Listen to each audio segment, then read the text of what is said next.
political differences. I will not call the names of some of those people that are making social media posts yesterday. All I can say to the public is that the vice president is well. He had to attend something very important in Ghana, and he is scheduled to return to the country later this evening or early tomorrow morning. So that report is not true. I asked the guy, how is that possible? Because to the best of my knowledge, my trucks are supposed to be parked in Johnson.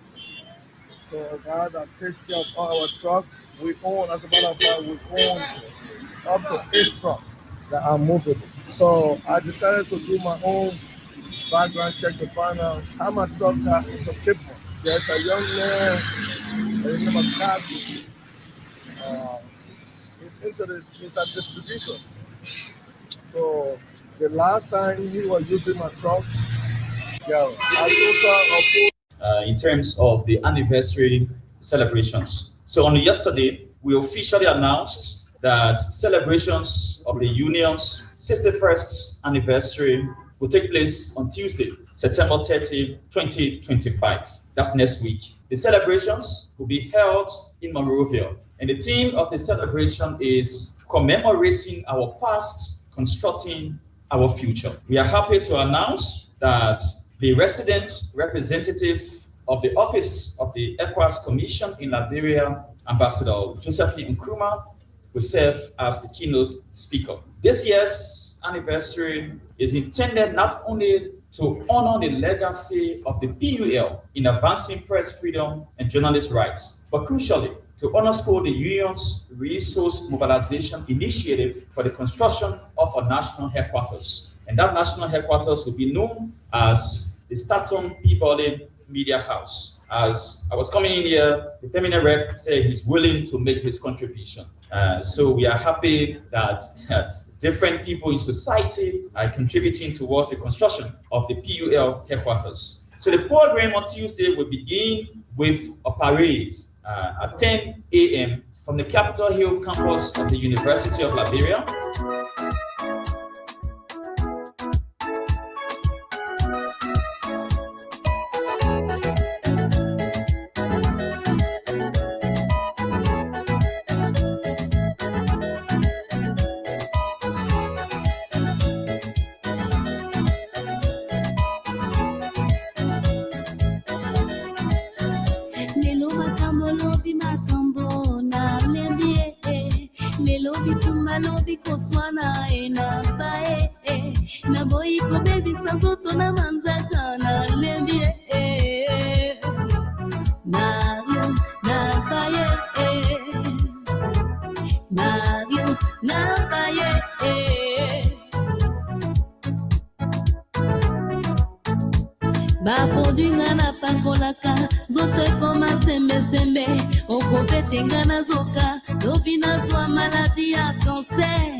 The day has come. A day to dissect. A day to move on. A day to speak about the ills in society without being ominous by anyone.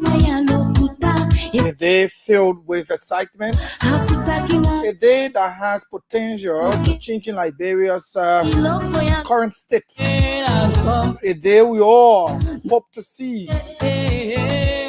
when criticism becomes a part of normal democracy. A day we're looking forward to seeing political actors unite to making Liberia better under one umbrella in spite of their political diversities. A day we're looking forward to seeing our kids wake up to a day that they can see their future brighter before them. When they see skyscrapers, when they see overpasses, when we are always trying to fix Liberia's problem in the midst of confusion. But it's always good to unite in terms of making progress for our country to move forward. Folks, it's another day. It's a day called Toys Day. It is the 23rd date of the month of April, and the year is 2026.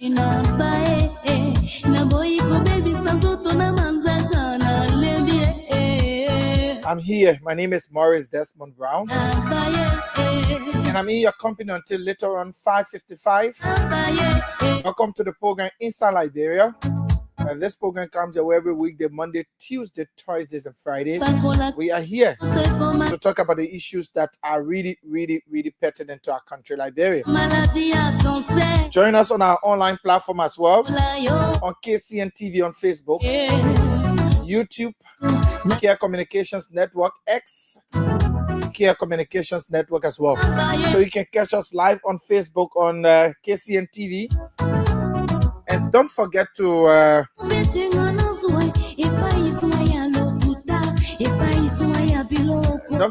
follow us, and don't forget to leave your comments on our live Facebook feed. We'll read them out for you. Tell us where you are watching us from, where you are watching the show from, and your inputs. You can write them right on the online, and of course we will do the needful.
So shortly we'll give you a lineup of what's going to happen.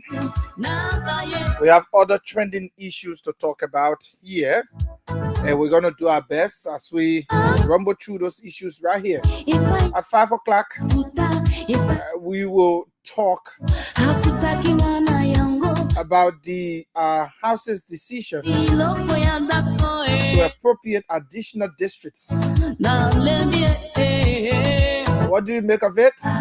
We will be directly talking about that. But right about now, we'll talk all of the rolling issue, including the printing of new bank notes. Yeah, new bank note, additional money. I've just gotten some documents, and we'll be going through them. And so yes, it's going to be a whole conversation. I want to gauge your views as citizen of Liberia on what do you think about the printing of new banknotes, new money, or additional banknotes as well. And then other issues will come in for the 4 o'clock segment. We'll open the lines and hear from you. And then at 5 o'clock, we'll talk exclusively the House's decision to have additional districts established.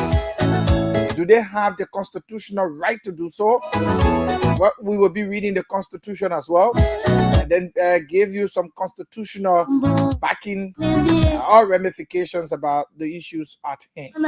So it's a very, very, very impactful, and very educative show for all of us.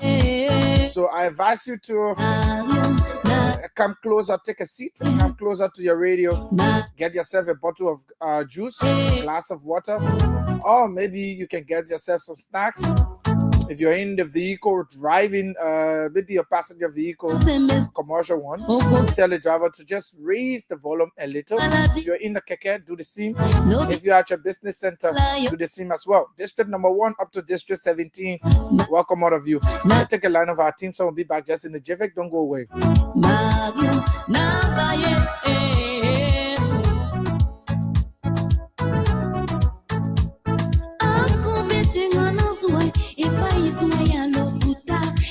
Iswaya biloko hakutaki ngana yango dikamomoke mosala koboma biloko ya ndako era somba na lembie babio na lembie babio na baye mobali akutinga na bomengo wasengi ya komandenga na ndimi mobali akutinga na bangenge asengi ya dirijenga na ndimi Okay, welcome back. It's good to be here, like always. Yeah, I mean, it's a very good thing for us to come and talk. So Mohammed Family Junior has joined us. He says he's following from where he did not say so.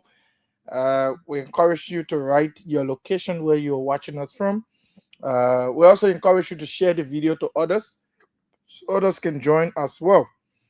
Yeah, I know several media outlets have been doing the need for the Gregorian to gauge the views of citizens regarding the statement from the president. Yeah, some regard it as being very opprobrium. Some say, yeah, it is good. It was an idiomatic expression and all of that. For us, we have dealt with the issue already. We're not going to go back on it. We've told you already our stand on that. But there are other issues that are coming up. And we thought we could just have our say. But before we do that, the governor of Liberia, I want to give it up to them for the road works on the Bourgeois Island. Look,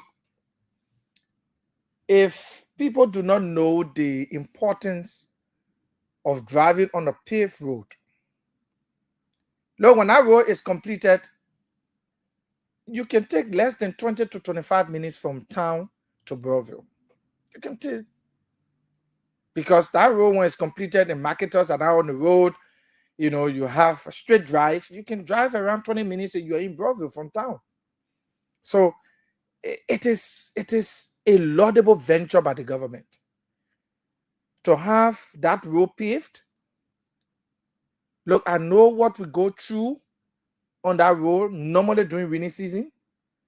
I'm just quite sure we will not experience that kind of thing this coming rainy season, because most of the terrible spots have already been fixed.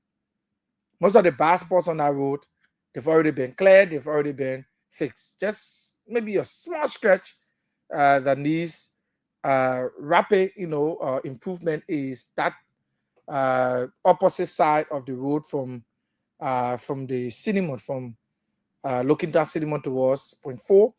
Yeah, it needs a very serious attention. And when I was coming this morning, I saw some improvement there. The guys are building it up now to have it paved. So yes, we can safely say the government is fast running with that road. We're also getting credible reports that the road works on the Ralphie Highway has commenced. Well, we want to say thanks to the government again, because when that road is completed, look, that road is the face to Liberia. When people are coming to your country and they stop at the Rabas International Airport, even though Liberia is supposed to have more than 3-4 functional airports. 3-4 functional airports. We're supposed to have it, but we have only one. But when you land at the Rabas International Airport and you're making your way to Monrovia, what informs you that you are coming to the capital city is the road you're driving on. And so we want to say thanks to the past administration, whether Madam Salif or the CDC administration led by former President George Weah. We want to say thank you for the far-sightedness in making sure that our road came up to fruition. Look, it is an important thing to have paved roads in the country. I mean, the road to development begins with the development of roads. And I agree with that. If we have paved roads, like the other day, the president said it. The president said, people can say every day that road will eat, but it is the road that makes you to eat. And that's the fact. I agree with him on that, 100%. But this whole road will eat saga did not begin under this administration. When the former regime, former government, the CDC administration, when they were paving the Doe Community Road and other feeder roads, you still have other United Partisans saying that road will eat, And today, thank God, the president of the country, current president, has said, yes, people do not eat raw, but raw makes them to eat. And that's the truth.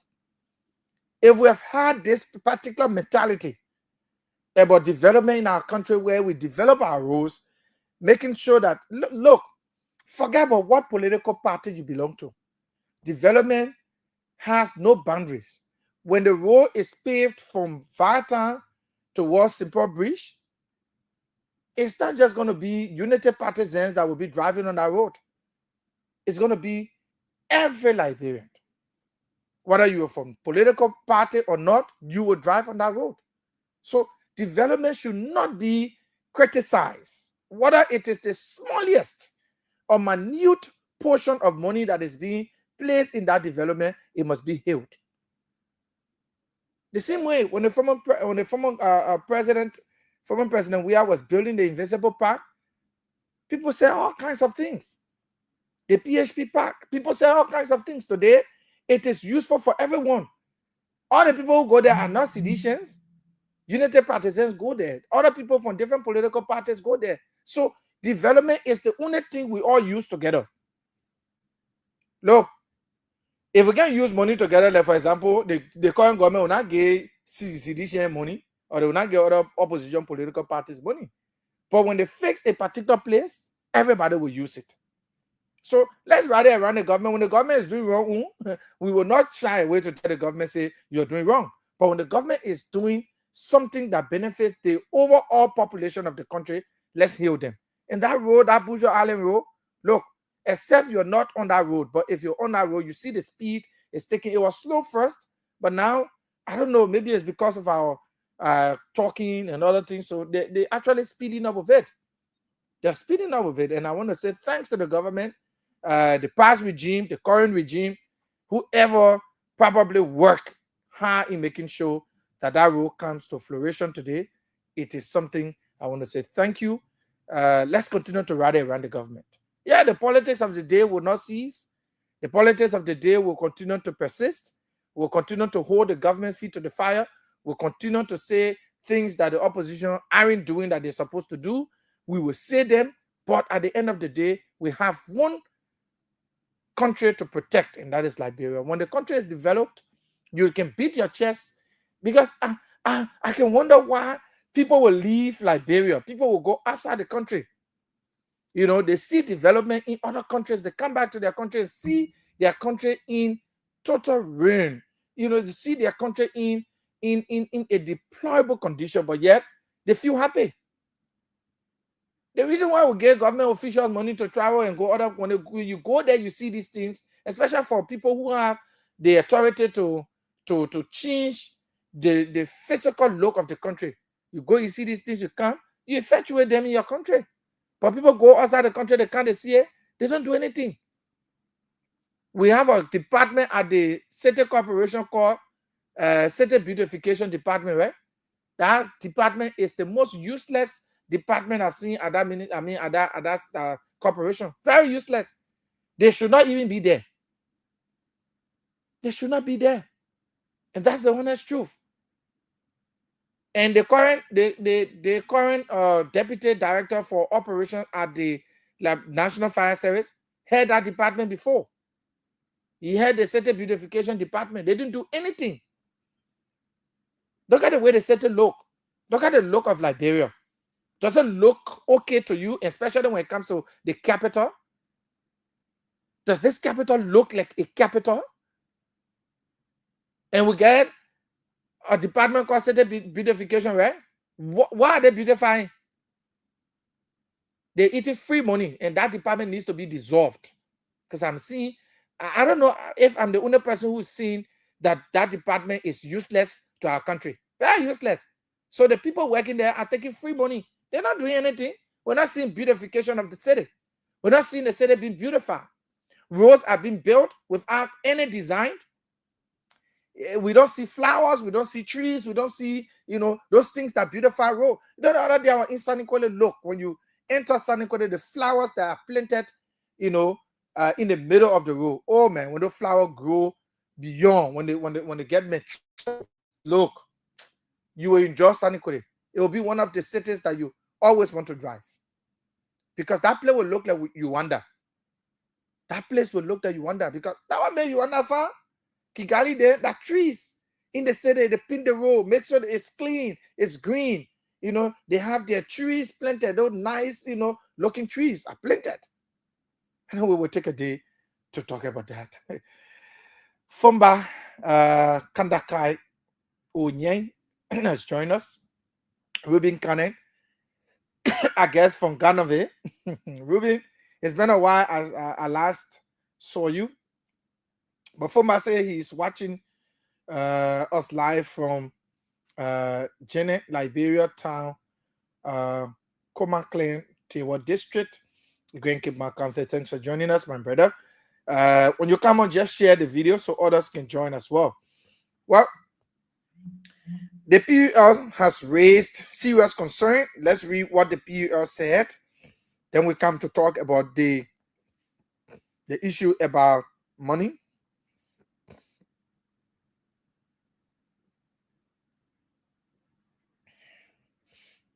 And so let me just give you this breaking news. There is an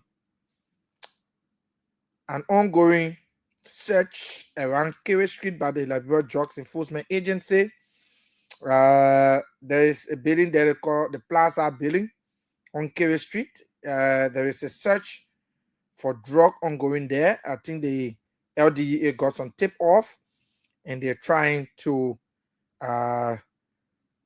do some search. See the guys there. They are doing a very great job. Somebody just sent that to me. So I just needed to tell you, bravo to the LDEA for some of the job they're doing. But Press Union of Liberia has written something very strong. And they are not the only people writing. There are several other groups that are writing about the way the current government is proceeding. But let me read you what the Press Union wrote. And I'll read it for you verbatim. No rescue without press freedom. This is the caption. PUS statement on the erosion of democratic progress and freedom of expression in Liberia. The President of Liberia, PUS, expresses deep concern over the gradual erosion of democratic norms, particularly the rights to freedom of speech and expression under the administration of President Joseph Newman Boakai. Democracy is not tested in moments of agreement, but in how a society treats dissent today. Many Liberians, journalists, students, activists, and ordinary citizens are increasingly anxious about whether they can speak freely without fear or intimidation, arrest, or reprisal. This growing sense of unease should concern all who believe in the promise of Liberia's democratic future. An administration that came to power on the promise of rescue must be guided by principles that sustain democracy, respect for rights, adherence to the rule of law, and confidence in the independence of the judiciary. These are not optional values. They are foundation of legitimate governance. The PUL is alarmed by a pattern of actions that suggests shaking civic space and weakening respect for due process. We note with serious concern the controversial removal of Speaker J. Fonanti Kofa, the continued detention of Justice Opa Yezie, alias Prophet Key, on the orders of the Supreme Court of Liberia for criminal contempt, the violent suppression of peaceful protesters, including students of the University of Liberia on April 14 to 2026, the extra-legal expulsion of Representative Yeke Koluba by a small majority of the House of Representatives for expressing his opinion on the occupation of a piece of borderland at the center of a dispute between Liberia and Guinea. The current sinister effort to undermine the Freedom of Information Act and the Freedom of Information Commission through rather concerning not disclosure agreement for government employees. Ongoing strange efforts in the House of Representatives to amend the Abdullah Kamara Act of Press Freedom to reintroduce criminal penalties for speech in the name of protecting online abuse of women. Taken together, these developments point to a worrying departure from democratic practice and risks reversing hard-won gains in press freedom, including the repeal of criminal libel, sedition, and malevolence law. Freedom of expression is not a privilege to be granted or withdrawn at will. It is constitutional right guaranteed under Article 15 of the Constitution of Liberia. Under the Constitution of Liberia, let me go back. Under the Constitution of Liberia, and its protection depends on strict adherence to due process and respect for the courts. When actions are taken outside of clear legal procedures or in ways that appears to sidestep judicial oversight, public confidence in the rule of law is undermined. The PUL underscores the judiciary must remain the final arbiter of disputes, and its authority must be respected at all times. Any disregard for judicial processes or decision not only weakens institutions but also sets a dangerous precedent for governance. We are particularly troubled by the use of force against peaceful assembly. Citizens must be able to organize protests and express grievances without fear. These are not acts of deviance. They are expression of democratic participation at a time when many Liberians are grappling with rising living costs, unemployment, and uncertainty. The space for open dialogue becomes even more critical. Silencing voices does not resolve challenges. It deepens frustration and erodes trust between citizens and the state. The PUL therefore calls on the government of Liberia to 1. Uphold and protect freedom of expression in both principles and practice. Respect and strengthen the independence and authority of the judiciary. Ensure that all actions affecting citizens are grounded in due process and the rule of law, and the use of force or intimidation against peaceful protesters and dissenting voices. Refrain from any legislative rollback that will reintroduce criminal penalties for free speech. Liberia's democratic journey has been shaped by struggle, sacrifice, and resilience. The freedom enjoyed today were not easily won, and they must not be eroded through expediency or intolerance. The PUL believes that the success of any national development agenda depends on trust, accountability, and respect for fundamental rights. These cannot exist where fear replaces freedom. There can be no rescue without freedom. The President of Liberia remains committed to defending press freedom, promoting the rule of law, and engaging constructively in collective effort to safeguard Liberia's democracy. And this statement was written and signed by the president of the PUL, Julius Kudi Kanova. Well, a well-written one. As everyone would say, it's a well-written piece. Everybody wants freedom of expression. Everybody wants to exercise their rights. But we should not forget that rights are guided. They are also guided. People will have rights to do some things, but those rights should be guided by the Constitution. There are some people who go beyond their constitutional rights that have been given to them. The right to protest doesn't call for you to I'm not making this as an excuse for the government or to support the government in terms of what happened April 14. I condemn the government through the Liberia National Police for excessive force used on the students. But there are some protests that are just not, they doesn't just worth it. It's just a form of wanting to create stalemate or for people that public attention. It's not just worth it. You go to protest and you're running up and down, throwing stones and doing all kinds of things. I'm not saying that's exactly what happened with the students' issue. I'm saying there are some protests like that.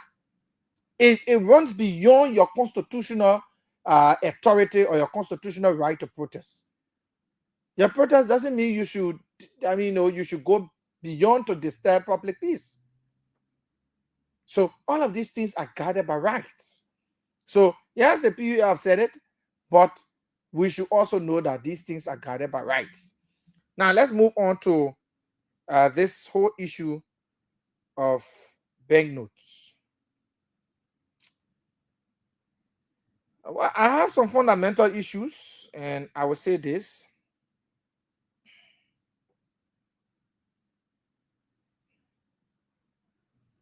I got some fundamental issues, and these issues stems from the issue regarding printing of additional money. The CBR came to request. They asked for a request for printing additional money of $79 billion Liberian dollars.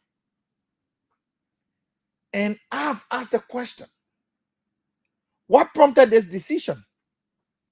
What is the report that we Liberians need to know? The only thing I hear the CBR saying, if the legislature do not approve the printing of the money quickly, there will be currency crisis. Look, the government had last year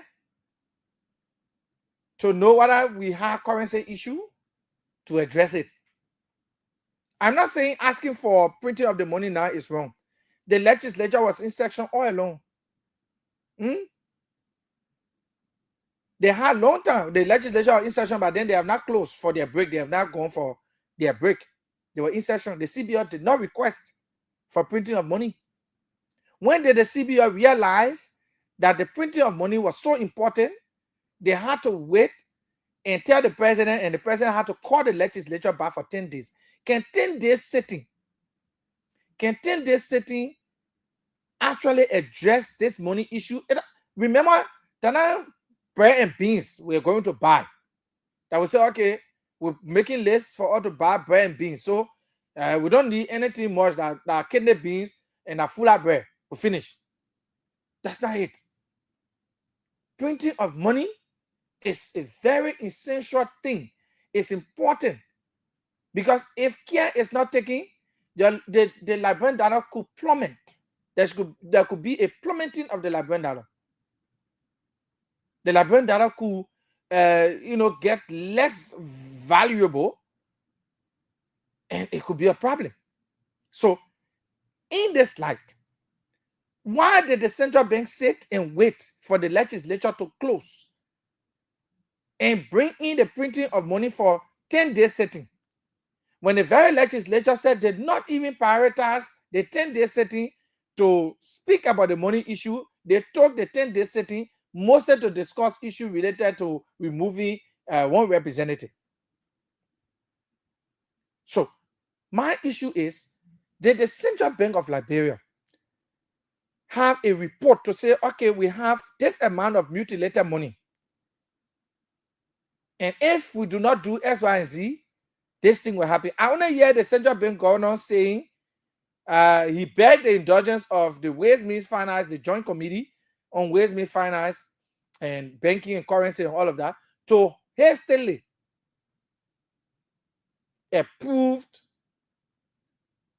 the printing of additional money, which is in the tune of $79 billion. Look, we need to stop making things feature in this country.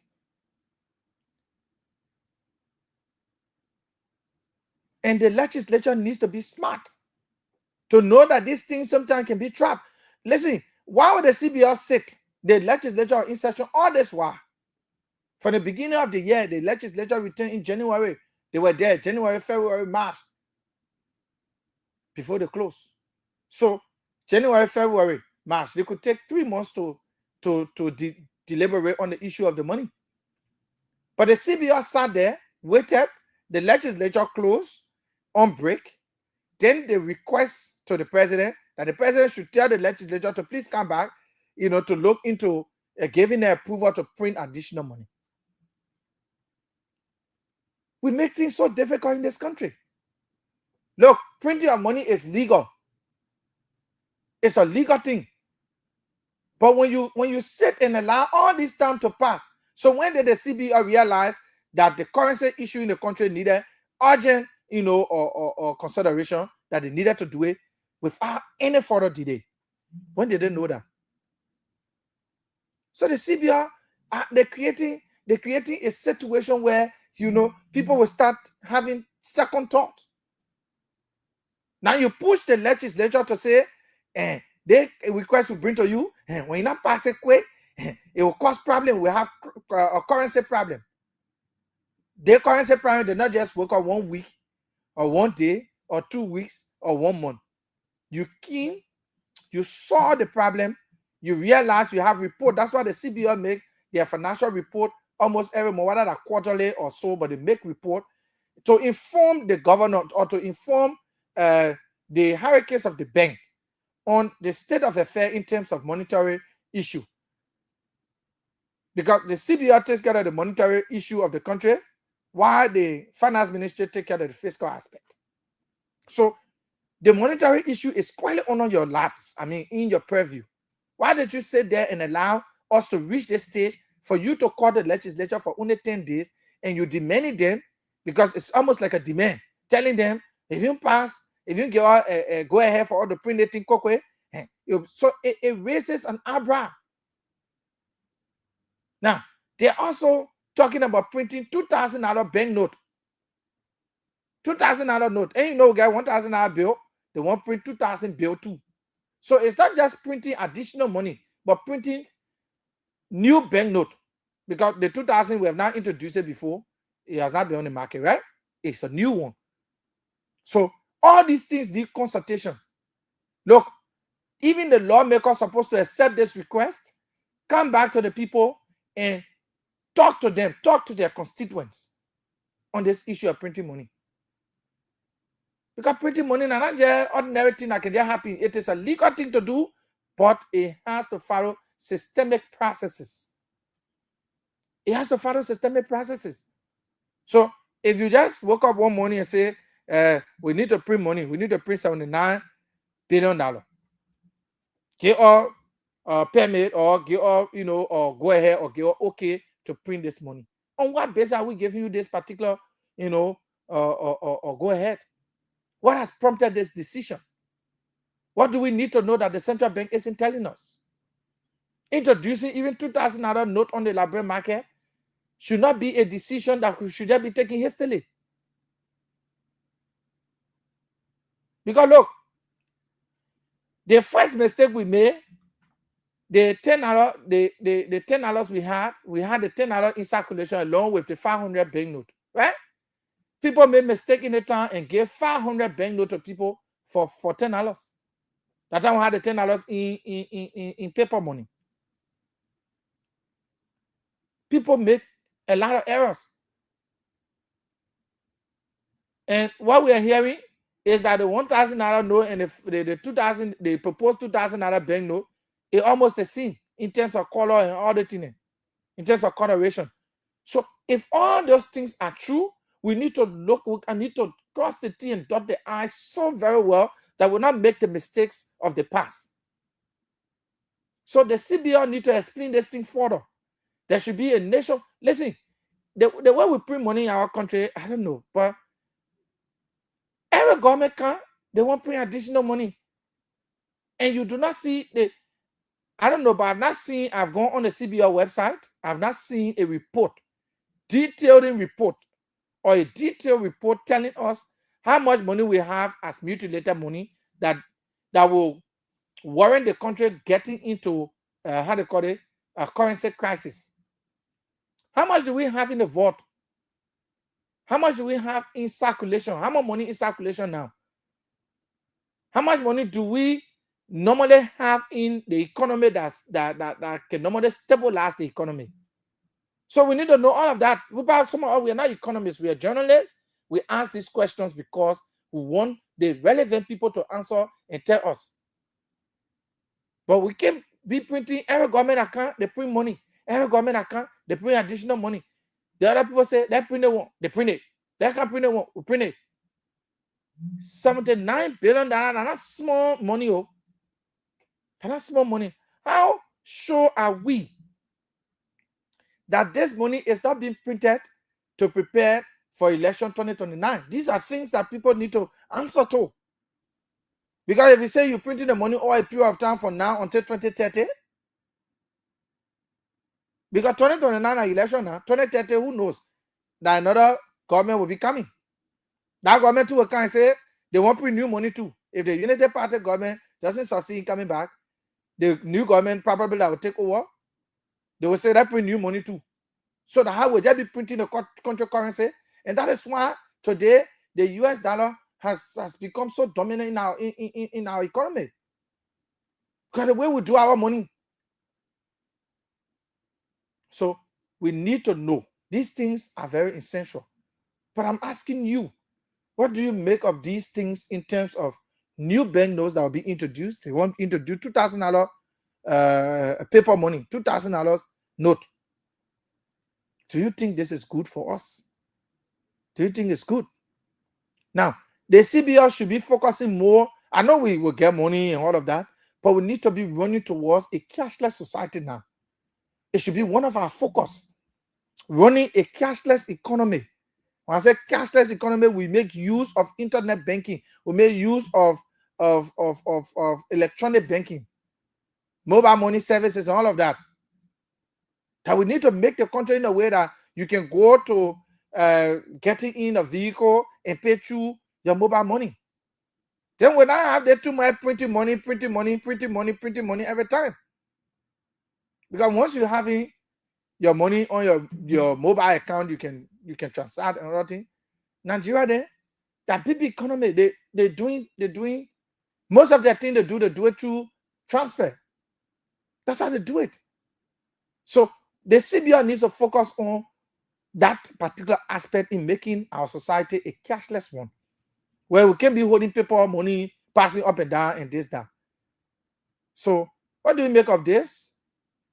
And the other issues that we've spoken about earlier, let's hear your view on it. Let's open the lines now and talk about it. At 5 o'clock, we'll talk about the legislature's decision, that is the House of Representatives' decision to appropriate additional districts or additional seats at the House of Representatives. We will be naming the counties and the seats allocated and all of that. We'll talk about it and you will have your say. But for now, let's talk about this printing of additional money or new banknotes, 2,000 new banknote, the new one, 2,000. Yeah, it's a real serious issue of this country. But what do you make of the CBO's request of printing $79 billion? $79 billion. Let's take calls 0777 959 959. This first segment of the program Inside Liberia. Let's take you. Yeah, Desmond, good afternoon. Good afternoon, Pap. How are you? Thanks for asking. Yeah, sorry for the background noise, but it's really simple. No problem. Yeah, Desmond, the issue about the bank notes is that people get when they steal. Because they feel that when they pay money will go in their pockets and people will not be able to ask them to give account. But even when the former president was picking money, when he talked about picking $1,000, people were criticizing it, carrying it up and down to the market president, to the street, to the church, to the mosque. People were saying that it was wrong to print $1,000 Liberian. Now they're talking about taking $2,000 Liberian. Where are we heading? They don't want to see money at all. So they will not come out to tell what is the real reason for which they want to free this money. But by all costs, they will free this money. They will free this money. Thank you very much. Okay. Let's take more calls. 0777-959-959. This person. Good afternoon. Yeah, brother Maurice, how you coming on? Well, thanks for asking. This is Abu Kemuga in Carwell. About, let's hear you, my dear brother. You know, I listened to the press union of Liberia statement that you just read. You know, it sounds so funny that when the press union sit down, instead of them creating check and balance for some radio stations that is highly political. And one thing that makes it wealthier is most politicians get radio stations. So when they bring out topic, when even the audience are calling, when you're not going their way, they cut it off. I think the PUL, so to be honest to that, because that union is old now. They sort of be bringing sense to the disco and be telling the station, they say, look, no politician my own radio station yet. No, but the press union is not the regulator. The press union doesn't regulate establishment of radio stations. It is the Ministry of Information that does that. No. I think the press union has No. Don't go there. Don't go there. I'm coming from Morris. Let me learn. Yeah, no, but the way you saying the thing I'm telling you the answer. I say the PUL do not. The PUL. Let me give you a clarity for it. Then you can go to the place. The PUL do not give people permit for radio station. That government of Liberia can give permit for radio station through the Ministry of Information and the LTA. I agree. This is where I'm going.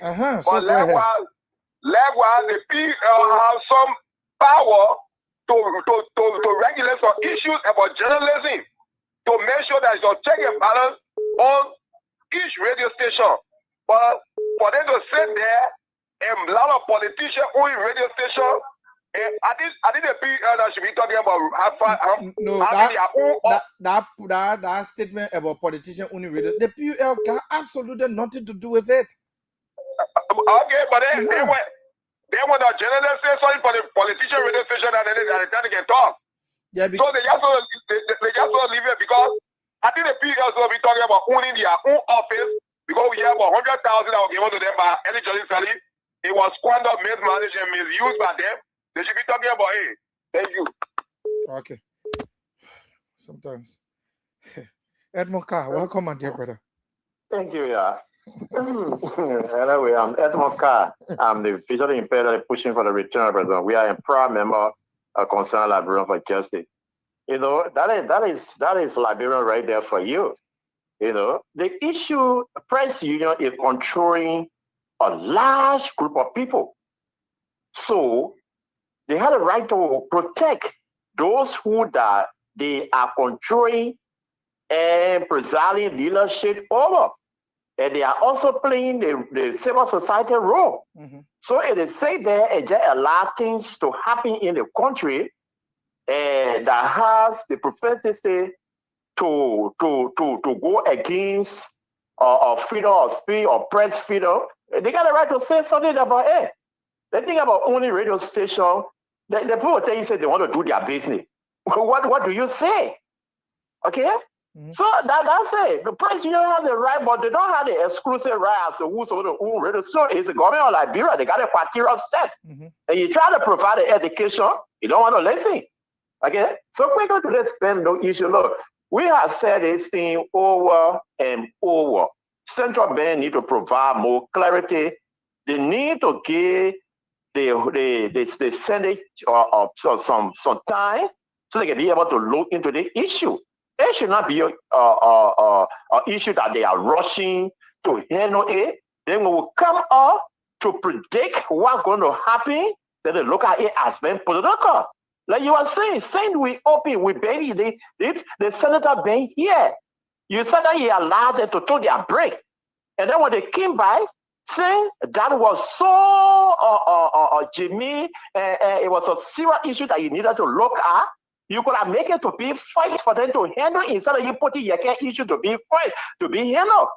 Today, the people close. What was the decision?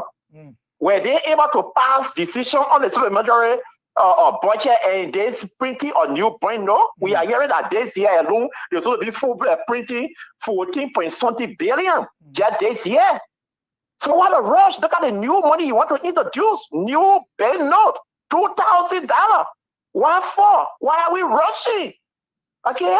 Then when you come to Canada, is it because the government is struggling to pay salary? They're looking for money to pay salary? Is it because election coming, they're looking for money to keep for election?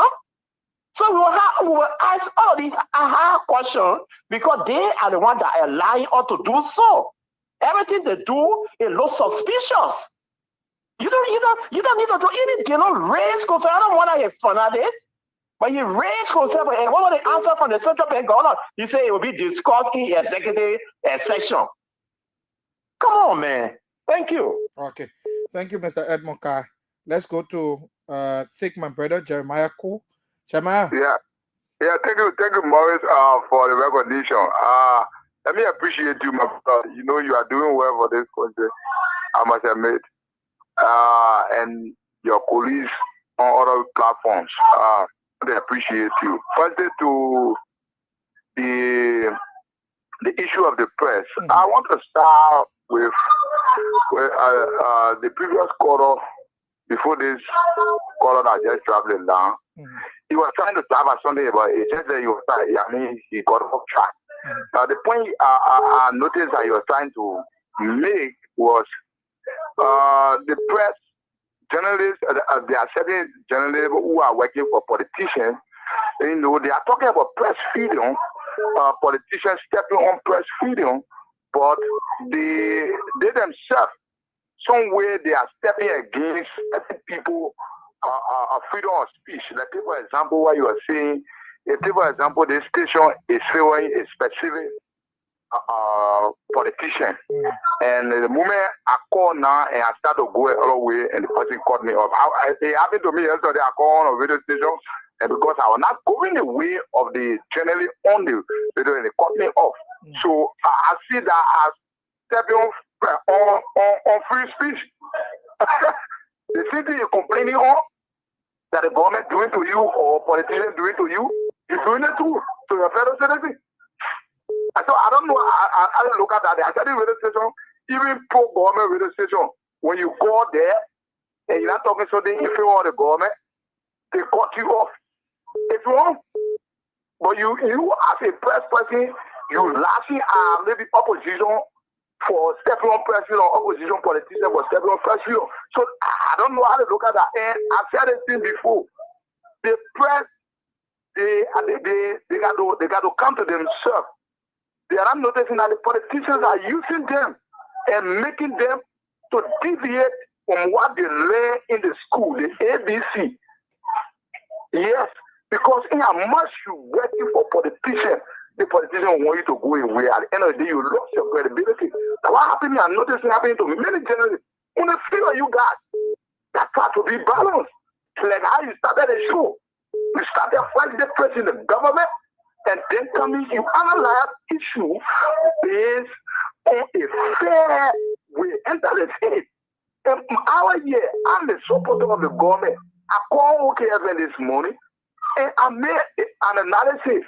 When Karen Jackson was saying certain things about the border, I said, yeah, the government needs to be giving us information. This is bad. Then there was no action of getting rid of Yeke. You know what I'm saying? You're not talking to us.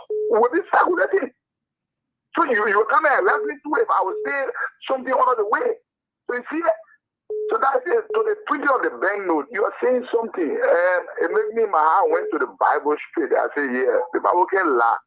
If we start to push for cashless country, it is good. It is easier, you know, we do away with holding money in that too. But you know that it is risky.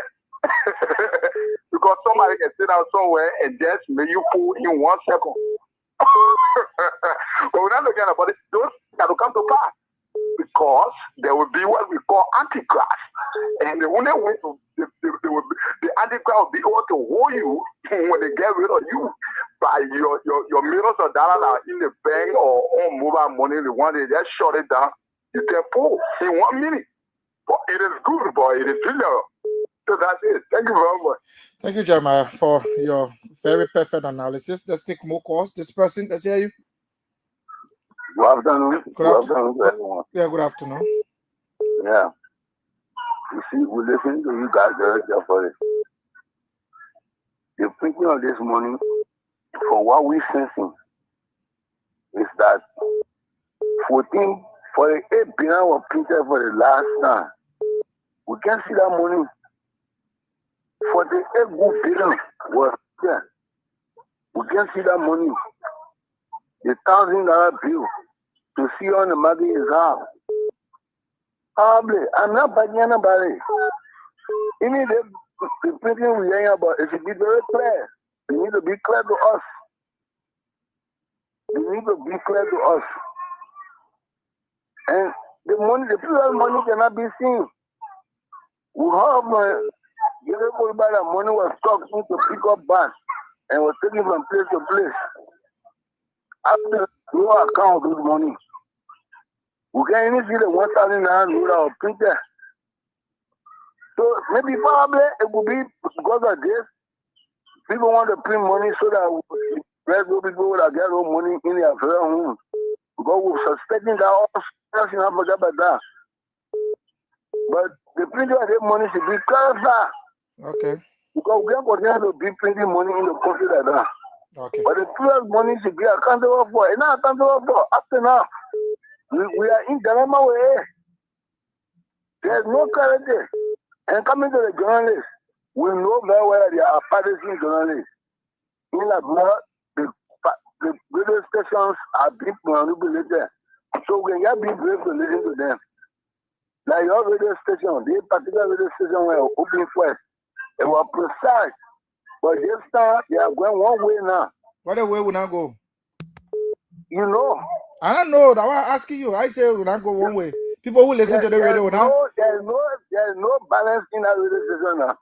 So I ask you, hello. So which way will not go? You should be either for anyone you know. No, but we're having conversation now. You say we not go one side.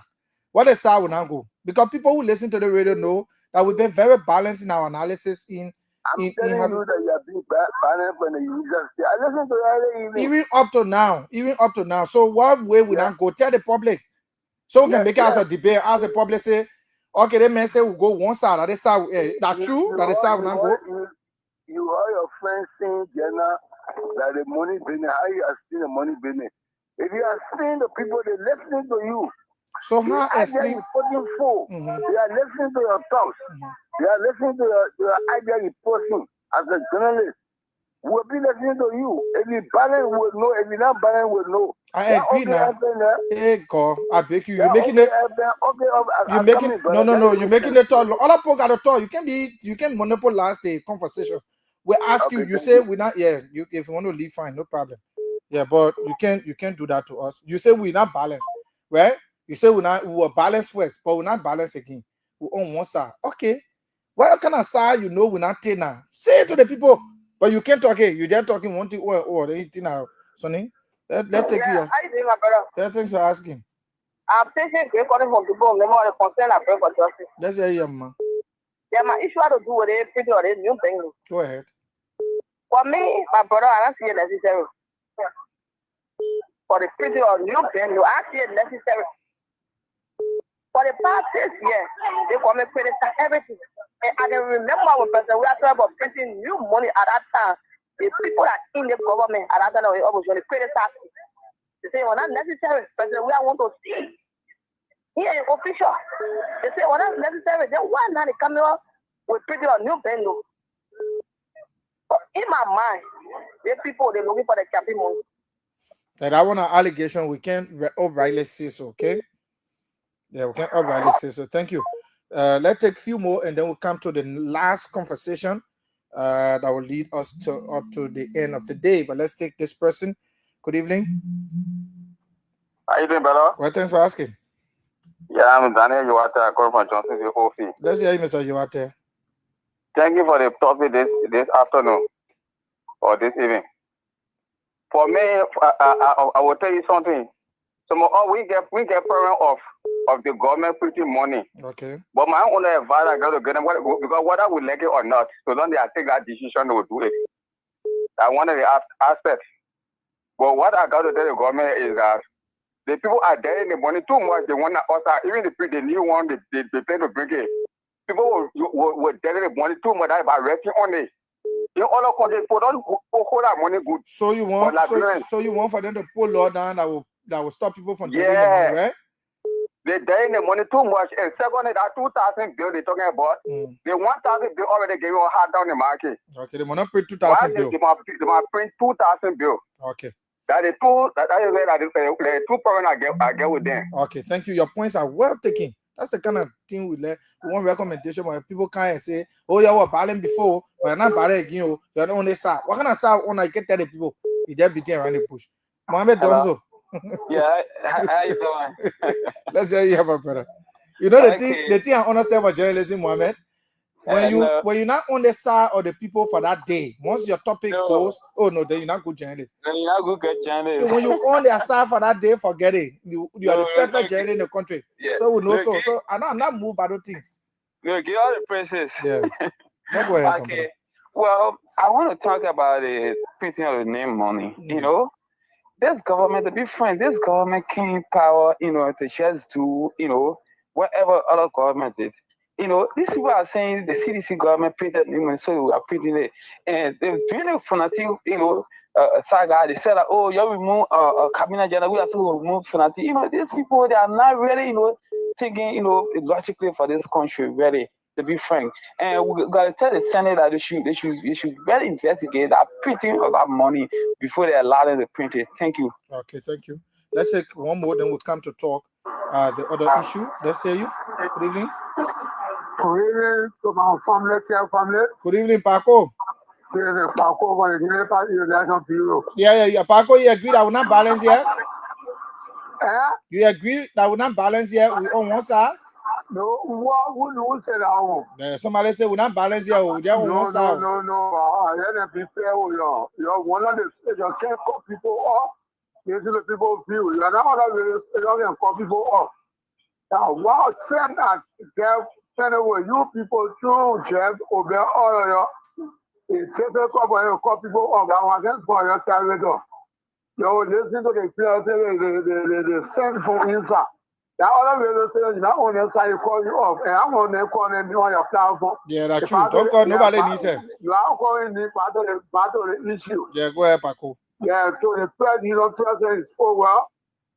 But I really have to advise you for some of the journalists.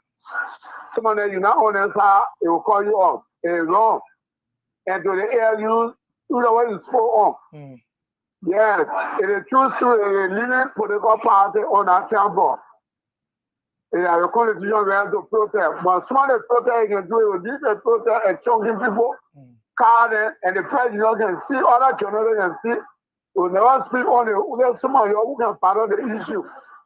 And so the issue is spoke on. Nobody here in our capital city, all of them can see equal rebel. The place you got to go for it, you are putting control together in flat. And now good. You know, on our land, you move.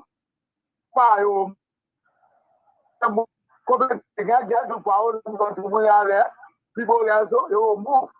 And so the second issue is the news. I won't call up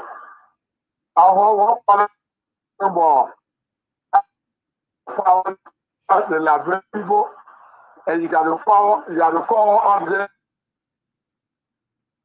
Paco, we're losing you. They never bow the PL. Paco, you have to call back. Your line is actually bad. We're not getting you. I saw this number that ends with 60. I could just squeeze you in quickly. Yeah, let me squeeze you in quickly. Just take 30 seconds because we got to go to our final conversation and then open the lines again. Let's hear you. Yeah, thank you, Maurice. Oh, this is Nuncio. I call from District 17, precisely Virginia. Let's hear you, Nuncio. Yeah, thank you. Yeah, Maurice, my attention, I've been listening to the show from the onset, and my attention is just drawn to this issue.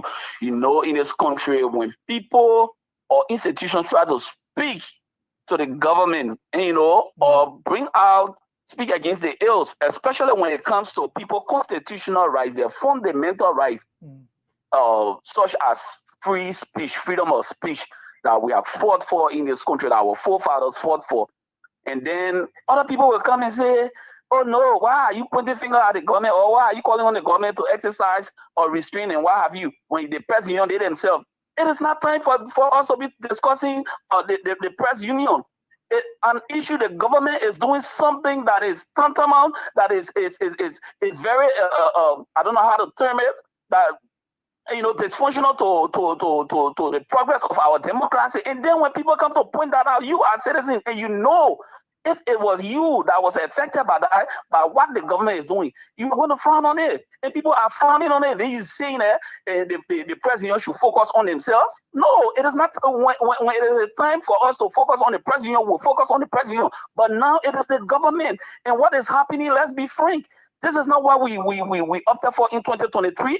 Yeah, we saw it during the Taylor days. We saw it during the Doe days. And they come down on freedom of speech, on people's rights, to exercise their freedom, and whenever they were disenchanted. And we saw what happened. We saw what it breeded.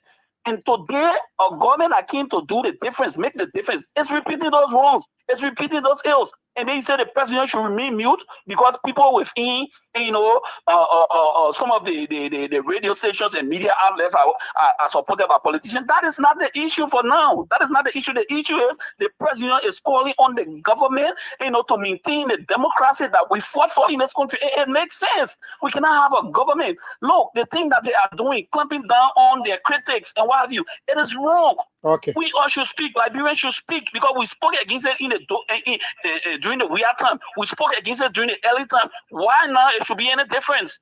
Okay, Sloncio, so that's thanks. my own issue. Thank you. Thank you, Sloncio. Let's run to the final conversation. We will soon open the lines again. Just get your phone ready. We'll have your thoughts on the second and final conversation here. But it got to do with the printing, not the printing of banknotes, but the allocation of seats, additional seats. That's what we've been told. So yeah, let me just give you quick information about the printing of this money quickly before we do that. The CBR unveiled 79 billion banknote printing. 2030 eyes 2,000 bill to be printed. The Central Bank of Liberia intends to print additional 79 billion in new banknotes from 2026 to 2030. I told you that already. 2,000 denomination as part of the exercise. Executive Governor Henry Samoa disclosed to the Liberian Senate. Yeah, true, all of that. Sorry. Yeah, so I just wanted you to know that. So the House of Representatives has proposed something. And I saw the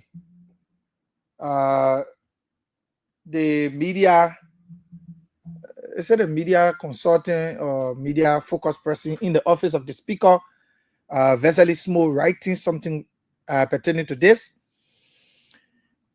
But it has sparked debates about who to allocate seats.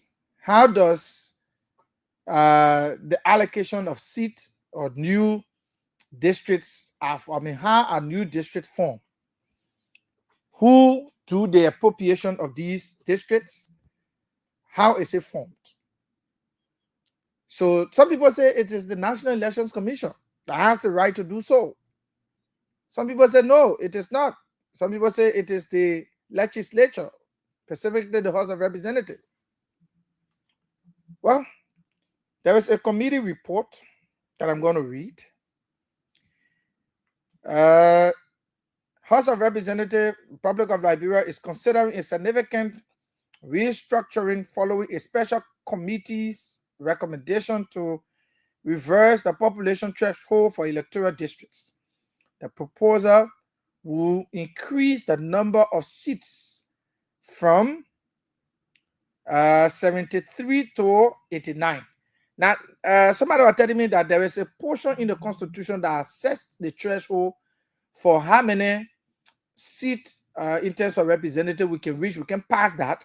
I think it should be, I think they say 100 or so. It should not pass. I'm talking about House of Representatives now. It should not pass according to what I've been told. Now, before plenary, the plan covers all 15 counties and ensures that no county loses its current representation.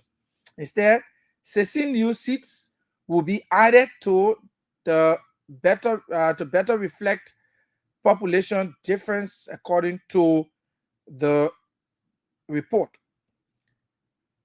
County by county and changes, current versus proposed. Let's look at it.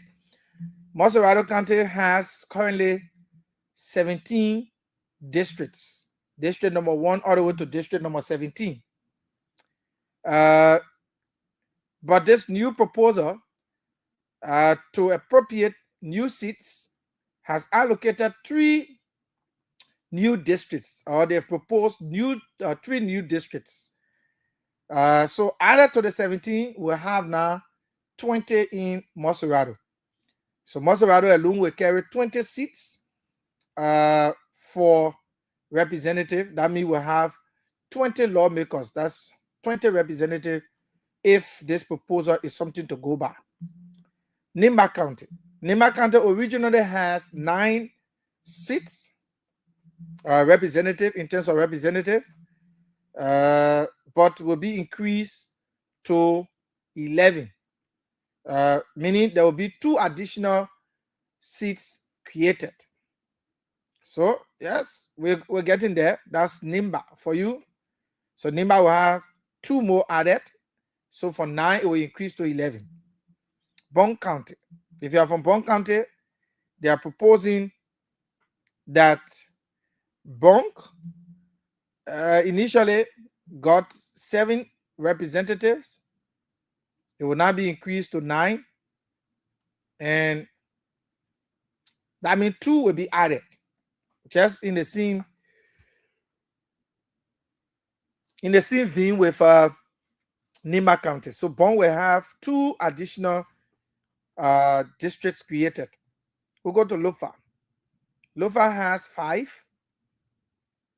So it will be increased from 5 to 7. So additional 2 as well. Magibi County from 5 to 6. So that means there will be additional 1 that will be created. Grand Bassa. Grand Bassa has 5. It will be increased to 6, which means there will be additional 1 seat created. Grand Jida County from 3 to 4, meaning 1 seat will be created as well. Grand Cape County from 3 to 4, meaning 1 seat will be added as well. Maryland County from 3 to 4, which means 1 additional seat, additional seat will be added. Sino County from 3 to 4 as well, 1 additional seat. Pomi County from 3 to 4, additional 1 seat will be added.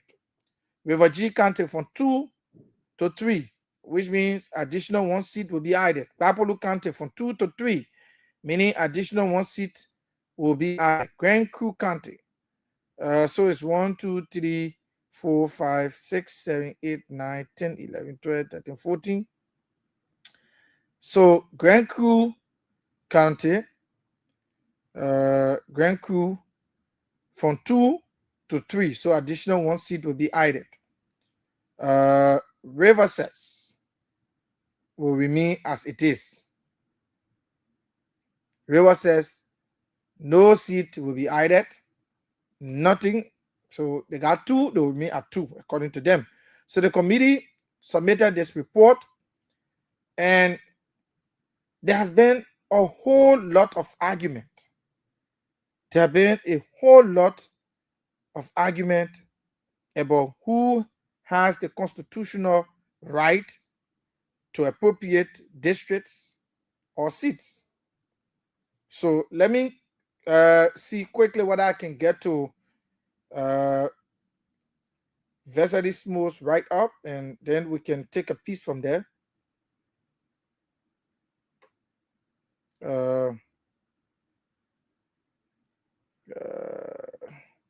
Let Let me get to Vesely Smooth right up and take something from there. He was trying to read something to support the argument about additional seats. I saw something, but I'm not seeing it anymore. Seems as though he's taking it down. Wow. Wow. I think he has taken it down. However, this man, he was supporting what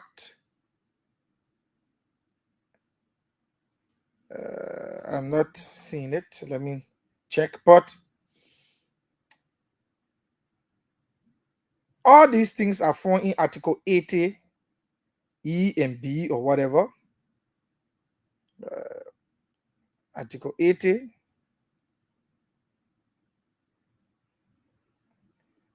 All these things are found there.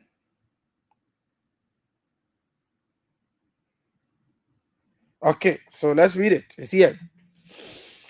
So the current exercise being carried out by the legislature by setting up the electoral threshold and creating additional legislative seats is constitutionally consistent and politically astute. Background. Article 80. Each constituency shall have an approximately equal population of 20,000 or such number of citizens as the legislature shall prescribe in keeping with the population growth and the movement as revealed by a national census, provided that the total number of seats shall not exceed 100, according to what I said.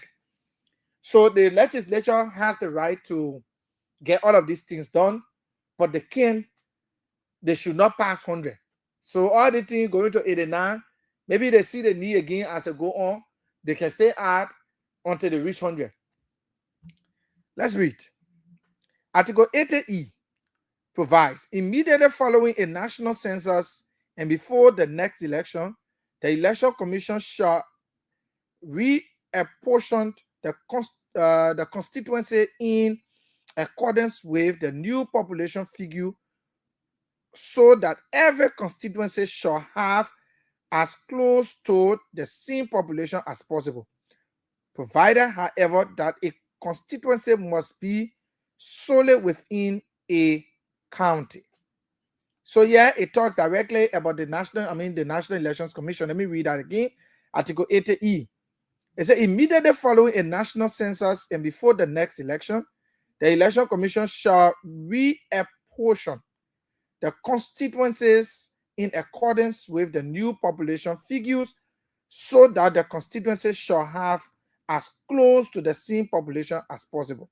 Now, the constitutional framework governing reappropriation is established by these two provisions of Article of the 1986 Constitution, that's Article 80D. It grants the legislature the power to prescribe the constituency population standard and fix an absolute ceiling of 100 constituency. Article 80E imposes a mandatory duty on the National Elections Commission to reapportion constituency immediately following a national census and before the next election. So it is a bit conflicting.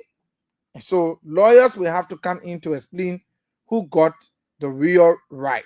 But however, you listen to all the counties that are supposed to be having additional seats. Now, my main concern is not who. We'll get to that legal aspect another day, maybe on tomorrow, when I consult lawyers, talk to them, and they gave me some heads up.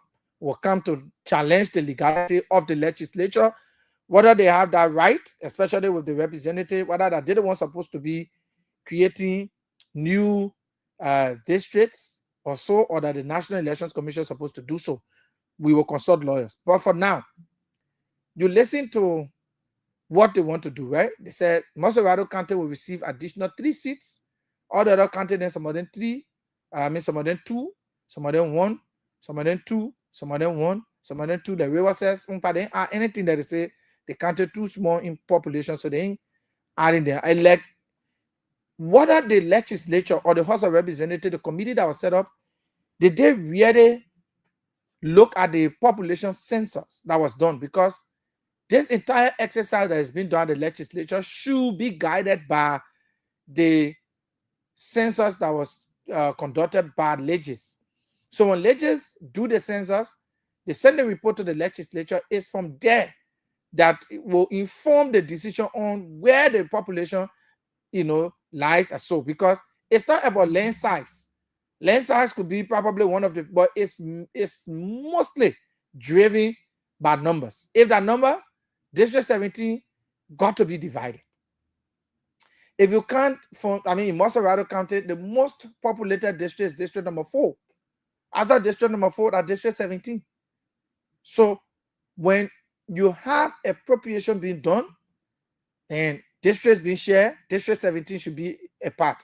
I don't know, they have not shown which district will come, but we're hearing District 11. I don't know whether District 11 will be shared, but those are rumors. We can authenticate that.